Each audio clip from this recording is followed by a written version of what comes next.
Ai, peraí, mas Agora, tirolesa o que eu faço? na cachoeira. Como que chama essa cachoeira mesmo, amor? Ducha de prata. Eu me jogo? O que Catezão morrendo de medo. Peraí, isso aqui tá pronto. É. Essa também. Peraí, e aí? Você vai segurar com as duas mãos nessa corda. Ai, olha, tô com mais medo do que ontem, amor, é sério. A de ontem não era assim. Ontem era só mais alta, vai. Não, era mais alta, mas não tinha pedra. Tá, segura com as duas mãos nessa corda só. Nessa? Pode segurar. Por pode que só segurar nessa? Essa não? Porque as de trás, se você puxar, você vai se autofrear. Não, pelo amor de Deus. Ai, Ó, pode vir um pouquinho mais pra cá. Só explica pra ela, quantas pessoas morreram na última semana? Ah, de cada 10 que passam, 8 se machucam e 3, né?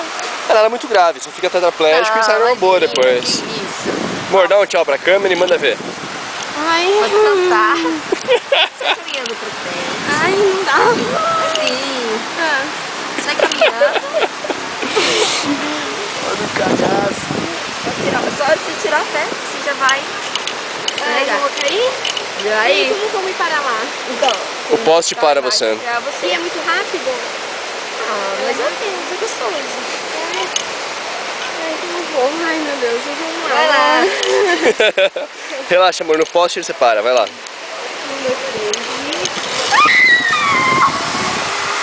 Cagou, né?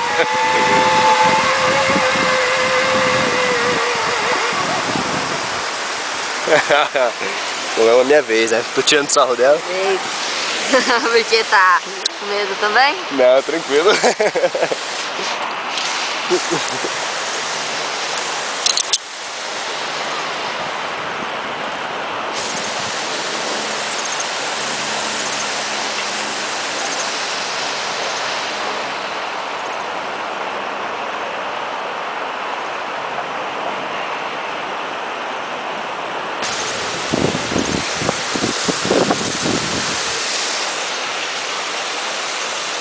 Tá gelado? Espera um pouquinho. Ah, tá. Dessa vez, né? Ó, você vai tomar cuidado pra não pôr a mão no cabo de água. Ah, não, tranquilo. Tá? É a da... Vai segurar. Essa aqui, né? Isso. Beleza. Pode soltar os braços, tá? E é só pra te dar um apoio. Tá, joia. Falou.